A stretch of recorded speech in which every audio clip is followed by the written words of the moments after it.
Bonjour et bienvenue dans votre journal des associations. Aujourd'hui, nous sommes avec deux sœurs, Ambaria Naïli et Radjabou, passionnées par le bien-être.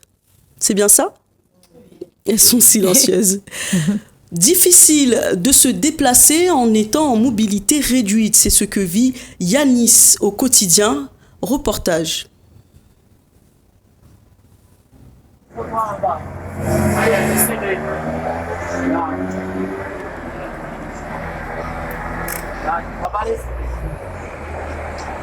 Non, c'est le balai, c'est bien. C'est ça tout de suite. Non, regarde, là. Tu vois? Attends, il y a un trou. La difficulté à Saint-Louis, c'est ça, et peut-être notamment dans les autres villes, mais plus particulièrement ici parce que les trottoirs ne sont pas aux normes et en termes de millimètres aussi, rien n'est respecté. Donc en termes d'activité, je pense qu'il y a encore un gros travail à faire. Et seuls nous, les personnes en situation de handicap, on pourrait justement soumettre ces problèmes. Et c'est beaucoup plus crédible que c'est nous qui le disons qu'une personne d'accord. Voilà. Là, finalement, quand vous êtes comme ça, c'est... Regarde, là, il y a une poussette qui passe. Vous passez? Élément perturbateur, sans vouloir être négatif. Donc regardez, là le trottoir est trop petit. Là, comme vous pouvez le constater, qu'il y avait une poussette de bébé qui passait, on ne peut pas passer, c'est très difficile. Surtout les gens comme ça, peut-être parfois ils ont envie un peu plus d'espace. Et que là, d'être confronté à une personne en fauteuil, ça pose problème pour le passage. Donc voilà. Ça pourrait être bon, mais il faut déjà améliorer l'espace accessible. Voilà. En termes d'accessibilité, il y a encore un gros travail à faire. Et c'est surtout que c'est une obligation. Même les toilettes publiques aménagées au centre-ville, ça manque. Sur les aires de pique-nique, ça manque aussi. Donc, je pense que c'est primordial aussi de penser sérieusement à ce genre d'accessibilité. En termes d'aménagement, il y a encore un gros travail à faire. Voilà. Je parle pour tout le monde, mais je m'adresse particulièrement aux personnes en situation de handicap parce que être confronté à ce genre de problématiques pose aussi problème. Donc, où sont les toilettes publiques aménagées? Je parle bien aménagées au centre-ville, il n'y en a pas. Les aires de pique-nique, il n'y en a pas. Et ça peut devenir problématique. Si nous, on est en ville, on cherche des sanitaires, il faut que ce soit adapté. Donc, si l'autorité peut voir cette vidéo, je pense que ça bougerait pas mal de choses. Bon, Waka. Ciao.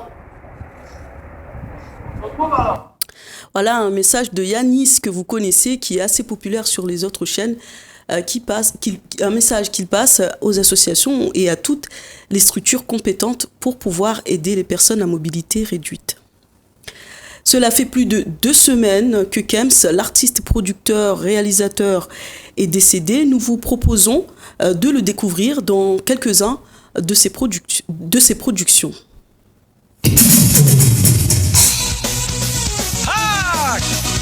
Kems Production, Pativacha Popo, Pwini, Palala.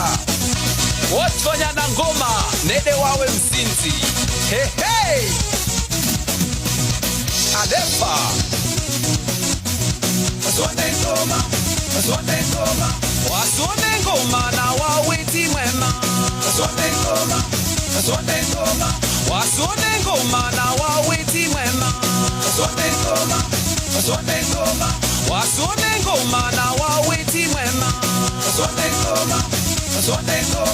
Wasone ngoma na wawiti mwema. Mune wahoda goni, babaleni watupia. Mune wahoda goni, babaleni watupia. Mune wahoda goni, babaleni watupia. Mune wahoda goni, babaleni watupia. Mune wahoda goni. Elnika.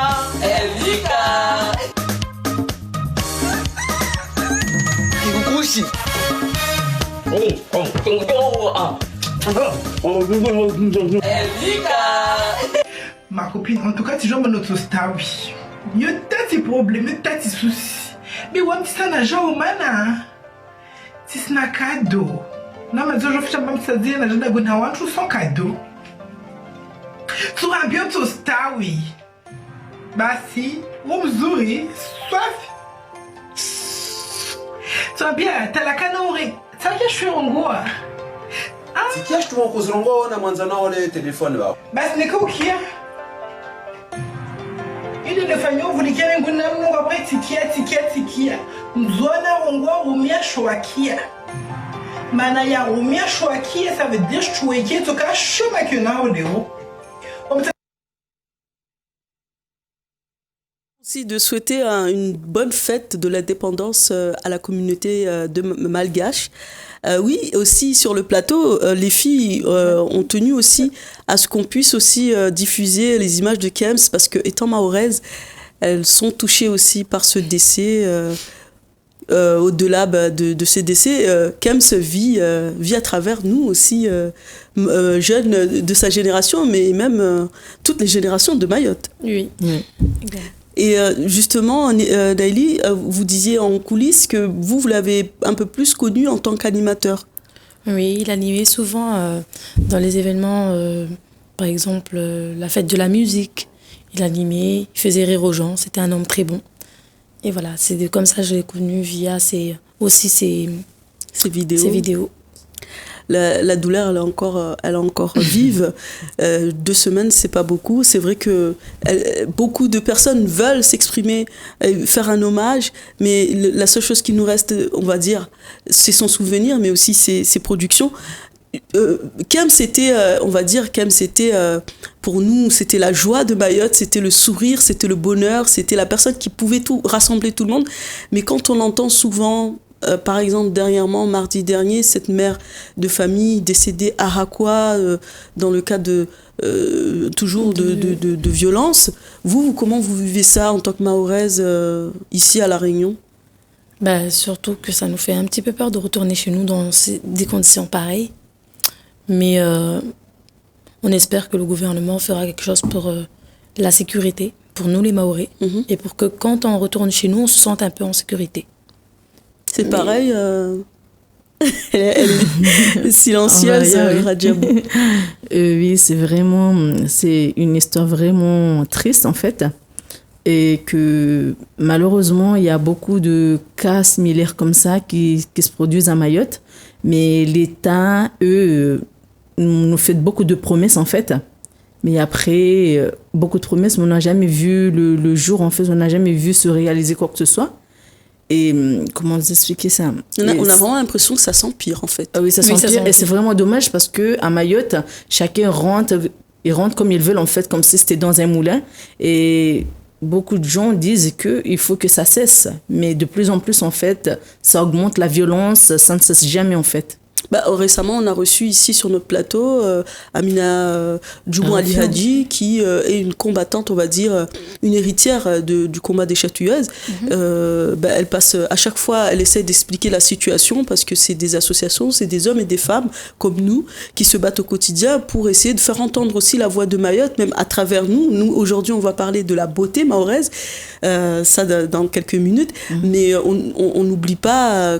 Donc, quand il se passe quelque chose à Mayotte, ici, nous aussi, on en ça nous affecte. Ça nous affecte, et pas seulement, mais même les Réunionnais aussi, parce que quand on voit les évassanes, une personne qui est blessée à Mayotte, elle est évassanée à La Réunion, manque de place, l'hôpital trop surpeuplé.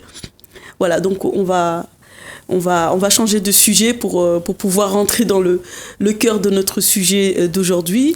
Alors, nous étions dans les coulisses du plateau Télécréole de votre chaîne avec nos invités à la découverte de quelques secrets de la beauté de la femme mahoraise. Donc, je vous présente le salora d'une femme mahoraise. Ça, c'est un vêtement traditionnel que l'on porte. Ceci, c'est le bas. Ça, c'est ce qu'on met comme ça. Le bas, on l'attache. On fait un nœud et après, on le plie. Et juste avant de mettre le bas, il y a une jupe brodée. Cette jupe brodée, elle permet de faire un petit peu les formes et de et d'ajuster le salouva quand elle va venir et de rendre plus belle le salouva. Et la partie brodée, surtout, qu'on peut un petit peu voir à la fin du salouva. Ensuite, il y a un châle qui va avec. Ça, c'est un ensemble. Donc, on met le salouva. Ensuite, on met le châle. On l'ouvre comme ceci. La partie brodée reste en bas. Et on peut le mettre comme on veut. Mais les femmes maoraises, elles aiment plutôt le porter comme ça. Voilà, comme ça. Se couvrir et aussi représenter la culture maoraise. Ensuite, on ne va pas le porter comme ça. Effectivement, il y a aussi un body qui va avec. Alors, ça, il est en satin. Quand on porte le body, comme vous voyez, ça, c'est le dos. Et l'avant, il est comme ça. On met les salouva jusqu'au niveau de la poitrine. On l'attache. Et puis, voilà. Voilà comment s'habille une femme mahoraise. Ensuite, pour venir couronner le tout et embellir la femme mahoraise, on utilise aussi des masques. Alors, on a une pierre de coraux qui se présente comme ça. Il faut le mettre un peu d'eau et venir frotter les deux pierres qui va donner une matière un petit peu épaisse. Et puis, on va l'étaler sur la figure. C'est contre le soleil et aussi contre les boutons. Ça répare la peau. Et voilà, vous pouvez même mettre un peu de lotion pour qu'elles sentent bon votre... On appelle ça chez nous le msinzano. Voilà. Alors, on prend la lotion. On va venir verser sur la pierre de coraux. Ensuite, on va venir frotter. On frotte, jusqu'à obtenir une petite pâte. Voilà, ça commence. Ok.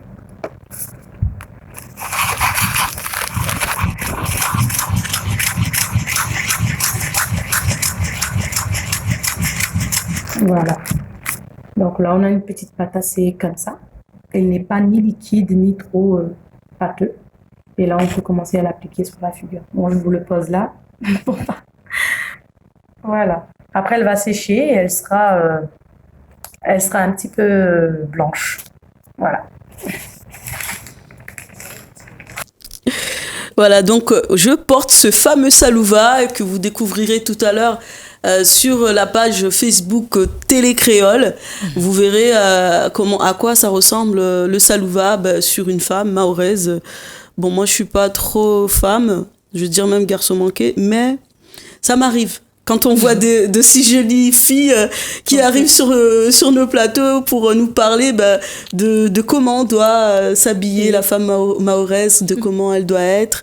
Alors les filles, on va rentrer au cœur même de cette beauté, de ce secret. On va dire, il y a plusieurs secrets d'ailleurs, Naëlie. Oui. Ici, toi, tu représentes un peu plus la femme moderne, on va dire la jeune fille mahoraise qui est déjà libérée et qui n'a pas perdu aussi les valeurs. C'est bien ça. Oui. Alors là, on vient juste de voir comment on apprend à mettre le salouva, on apprend à frotter. Et aujourd'hui, en fait, tous les deux, vous allez nous présenter à peu près quelles sont les autres astuces aussi pour garder aussi sa féminité, aussi avoir, on va dire, sentir bon, en fait. C'est ça ? Oui. Donc, on vous écoute. Un peu impressionné, on va dire. Il y a chez nous ce qui s'appelle la fleur de jasmin. Mm-hmm. C'est une fleur traditionnelle que, depuis notre enfance, on a grandi avec et on a vu nos parents le porter, on a vu les membres de notre famille, on a vu la communauté mahoraise porter cette fleur. On a justement une photo en coulisses. Mm-hmm. Voilà le fleur de jasmin. D'ailleurs, vous pouvez nous expliquer dans quel cadre... C'est vous sur la photo ? Oui, c'est vrai. Donc, vous pouvez nous expliquer dans quel cadre vous l'avez porté, comment... On prend quoi ? Alors, ce jour-là, donc, vous étiez invité, c'est ça ? Oui, j'étais partie dans un mariage traditionnel. Mm-hmm. Et donc, ça se porte lors des mariages traditionnels pour... Oui, on les porte dans des occasions particulières, en fait, dans des mariages, ou parfois, même le soir, en dormant à la maison avec son mari, on peut très bien le porter aussi. En allant dans des mariages, s'il n'y a pas ce genre de fleurs, mais les gens préfèrent faire demi-tour et partir parce que c'est ça qui valorise la femme mahoraise. Tant qu'on le porte, même en marchant, quel que soit l'endroit où on arrive à sentir l'odeur, le parfum de la fleur. Et c'est ça qui valorise la femme mahoraise. C'est à partir de là qu'on reconnaisse la femme mahoraise. Est-ce que, parce que des fois aussi on appelle Mayotte l'île au parfum. Est-ce que c'est aussi dans ce sens-là? Parce que dans ce sens aussi, il y a fleur de jasmin aussi, et ylang-ylang aussi. Donc là où tu passes, c'est irrésistible. Voilà. On le sent. On reconnaît, voilà la femme mahoraise. Et on a le droit de mettre les fleurs de jasmin à n'importe quel âge? Ou il faut être marié? Non, normalement, Mayotte, non. Avant, non. Mais maintenant, c'est devenu tellement... Nous perdons un peu, comme on dit, la valeur de la coutume. C'est-à-dire qu'avant, les gens respectaient beaucoup la coutume, on en portait. Les gens portaient, mais c'était souvent plus les darons et les mamans. Les mamans. Aujourd'hui, tout le monde se permet de porter. Tout le monde a envie d'être coquette, de sentir bon, d'être la fameuse femme mahoraise qui sent bon avec le jasmin. Même en allant au travail, il y a des gens qui le portent. Et sinon, à Mayotte, c'est un jour très spécial, en fait, particulier. C'est surtout le vendredi que tout le monde porte avec le salouva. Voilà, un exemple comme celle que vous portez actuellement, et aussi la fleur de jasmin, voilà. Là, la fleur de jasmin. Voilà, en faisant le chignon. Vendredi, ça tombe bien. Donc les gens qui vont me voir en salouva sur Télé Créole, ça, pour les mamans, ça va leur faire plaisir de voir Shakila, elle s'est habillée en salouva. Exactement. Mais ça, c'est grâce à Abouaria, Ambaria, et à Nelly aussi. Oui. Et en fait, vous prenez, en fait, parce que vous êtes deux sœurs. Ce que vous essayez de prôner aussi, c'est que la femme mahoraise, elle peut être traditionnelle, mais actuelle. C'est bien ça? Oui, c'est ça. Justement, j'ai envie de faire passer cette petite vidéo parce que moi, quand je l'ai vue sur Facebook, ça m'a... Waouh, j'avais les yeux pétillants comme ça. On va voir votre sœur, Nelly, en train de danser. Et en plus, c'était sur votre statut.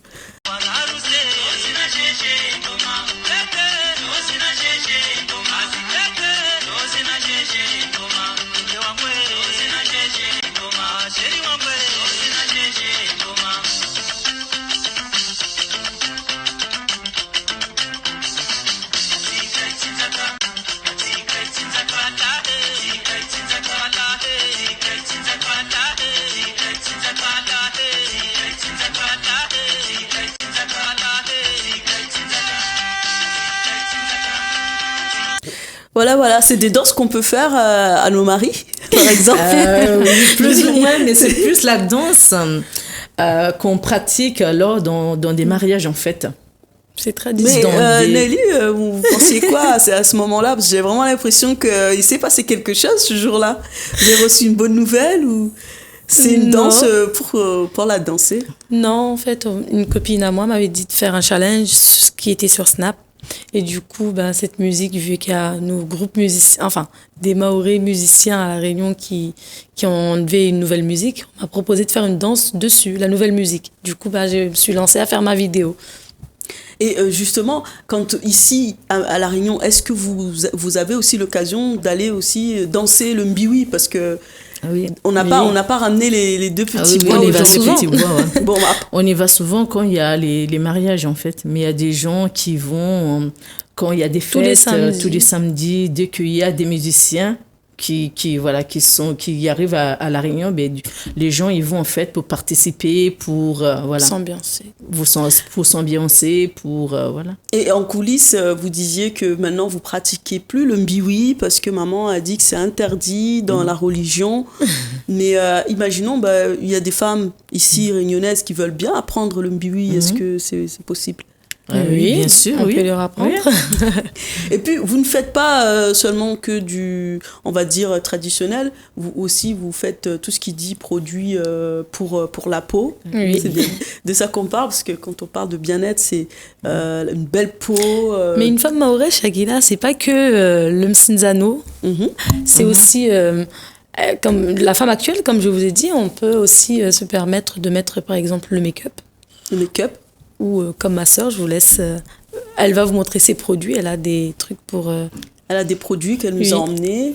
Un petit peu impressionnée, hein, la grande sœur, on va dire. La petite, elle se débrouille pas mal. Oui, la petite, parce que voilà, elle se bavarde plus que moi.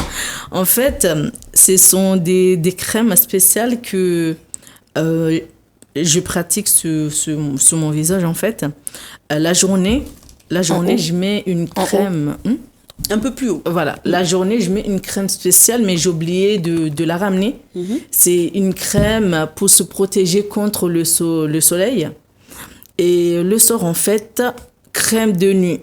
Il y a le sérum, c'est la marque Black Up. Et aussi, il y a crème de nuit. Et du coup, je prends celle-ci, je la mets une fois. Je la mets en premier. Et celle-ci, c'est la deuxième. Ici, c'est la crème de nuit. Je mets d'abord le sérum anti-tache. Et après, je prends celle-ci. Je viens aussi étaler sur mon visage, en fait, pour enlever les taches. Parce que pour moi, personnellement, c'est les 2 crèmes que j'utilise, en fait, pour enlever les taches que j'ai. Voilà. Voilà. En fait, pour avoir... Parce que j'avais de l'acné. Et pour moi, c'est grâce à ces crèmes-là, en fait, qui ont fait partie mes acnés. Donc, si vos camarades se posent la question pourquoi vous avez de si belles photos sur Facebook, de beaux profils, il faut qu'ils fassent comme vous, en fait. Mais après, ça dépend. Parce qu'il y a des gens qui font allergie. Comme moi, c'est pas n'importe quel produit que je peux mettre sur ma peau. Et Naëlie, elle fait du make-up. Elle fait du maquillage. Vous avez appris tout seul? Toute seule. Toute seule sur YouTube, c'est ça? YouTube, oui. Au début, j'ai commencé à acheter mes produits un par un. Ensuite, j'ai commencé à tester sur moi, à regarder, à m'entraîner toute seule. C'est comme ça que toute seule comme une grande. Comme une grande. Vous êtes aussi des filles qui êtes dans des groupes aussi. Tout à l'heure, je parlais de groupes de musique. Est-ce que vous êtes... nous, chez nous, quand on appelle les chamas, est-ce que vous en faites partie aussi? Des associations? La vie de... Oui, je suis dans une association à Mayotte. Elle s'appelle Évidence. Des fois, comme je vous ai dit, ma maman elle m'a dit d'arrêter ça parce que c'est interdit. Mais avant, je faisais. J'allais dans les mbiwi, c'est-à-dire les aussi traditionnels. Moi et mon groupe, on allait ambiancer, chanter. Vous savez chanter? C'est-à-dire, là, parce qu'ici, on ne connaît pas trop la différence, mais il y a le débat qui fait un peu culte, religieux. Enfin, en fait, c'est de la culture. Et puis, à côté, on a le mbiwi. On va dire, c'est de l'ambiance, quoi. Et le shigoma aussi. En fait, le shigoma, nous, on peut dire, c'est le maloya de la Réunion. Et le mbiwi, on va dire, c'est une danse folklorique aussi, mais qui n'est pas trop acceptée par rapport à la religion musulmane. Et vous chantez. Vous savez, vous arrivez à nous faire un peu... ça nous ferait plaisir d'entendre, on se sentirait un peu à Mayotte. Ici sur le plateau, en plus, ça y est, je suis habillée en mahoraise. Je vous fais plaisir. Bon. Je ne sais pas chanter. C'est vrai que ça, c'est improvisé. On ne l'avait pas préparé, celle-là. Mais un peu, peut-être ça fera plaisir à votre maman qui je ferai un petit acapella. Un petit acapella pour nous. Ilolo ailolo,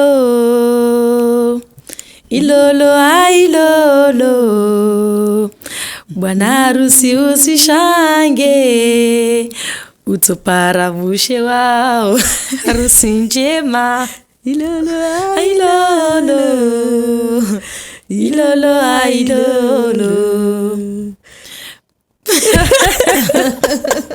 En tout cas, c'est très bien. Elle a bien chanté, je trouve. Oui, franchement, elle chante bien. Moi, je sais que ça, c'est typique, les femmes mahoraises. C'est un peu comme... On est comme un peu des Indiennes, on va dire, non? Oui. Parfois, même en restant à la maison, même si en faisant la cuisine, il y a des femmes qui arrivent à chanter comme ça, voilà. Même pour parce faire que c'est dormir les bébés aussi, ouais. Moi, j'aime bien chanter, mais que pour moi. Je m'avoue, il n'est pas trop ça. Non, mais ça va, franchement, vous vous débrouillez très bien, les filles. Et puis, ça arrive aussi, si le mari n'arrive pas à dormir, on chante aussi, non? Oui, exactement. Ouais. Ça, c'est chez les cocos. C'est chez les cocos. Attends, et puis on se demande pourquoi les mariages de nos aînés duraient plus vite, plus long. C'est parce que elle savait ce qu'elle faisait. Hein. Elle faisait des bons massages. Et vous faites les massages traditionnels? Ah oui, aussi, oui. Comment on fait le massage traditionnel? Je fais genre, je connais pas. On prend lait de coco. Lait de coco. Il y a des gens qui mettent du safran. Et après, les fleurs de jasmin, dès qu'elles fanent, elles prennent ça, elles mettent dans un pilon. Et après... Mélange le tout. Voilà, mélange le tout. Après, elles rajoutent avec l'eau de coco, avec le safran. Et après, elle met au feu jusqu'à ce que ça devienne une pâte, pas liquide, pâteuse. Mais pâteuse en fait. Et après, c'est à partir là que, on s'en sert comme si c'était de l'huile de massage, en fait. D'huile de massage. Exactement. Et là, le mari losange. C'est voici l'aînée, elle vous explique. Le mari losange. Ouais, le mari losange. Et aussi, les femmes maoraises portent... fermer les yeux. Les femmes maoraises, elles portent un truc aussi très spécial, en fait, pour attirer son homme. Waouh. Pour J'adore. les perles. On dit les perles qu'on porte autour du rein. D'accord. Ça, c'est chez nous, notre coutume à nous, notre coutume, disons, des Africains ou les Afros, en fait. Et du coup, les gens mettent ça, les femmes mettent ça au moment de mariage, en fait, elles portent ça le soir, elles portent ça en elles-mêmes, en fait. Voilà, tant que c'est nécessaire, tant que ça se casse pas, elles portent ça en soi et après, voilà, ils utilisent ça surtout, apparemment, pour faire plaisir à son homme, en fait. Oui, je confirme. Voilà, donc c'est sur ces quelques... on va pas tout dévoiler aujourd'hui, on va laisser encore un peu, parce que sinon il n'y a plus de secret, alors maman. Donc on va laisser un petit peu pour un autre moment, on va découvrir encore un peu plus de secrets sur la beauté de la femme et les secrets pour attirer aussi, faire plaisir au mari dans d'autres, on va dire, d'autres émissions avec aussi d'autres invités. Et puis si vous voulez venir, n'hésitez pas, vous me connaissez, avec ou même plaisir, sur la page Facebook, vous nous contactez, il n'y a pas de problème, vous nous envoyez des messages même sur la page Télé Créole, on va vous répondre. Si vous voulez venir, vous venez. Vous êtes une association, vous êtes une personne dans votre quartier, vous avez un projet, vous voulez montrer un peu, vous aussi vous êtes là et vous avez envie de partager un peu de ce que vous savez. On est là, il n'y a pas de souci. Merci les filles d'avoir répondu présente à cette invitation. Merci à aussi à l'association Télé Créole, merci à Thierry plutôt. Voilà. Voilà, nous sommes arrivés à la fin de votre journal. Nous vous donnons rendez-vous pour notre édition. Merci de nous avoir suivis et bonne continuation sur Télé Créole.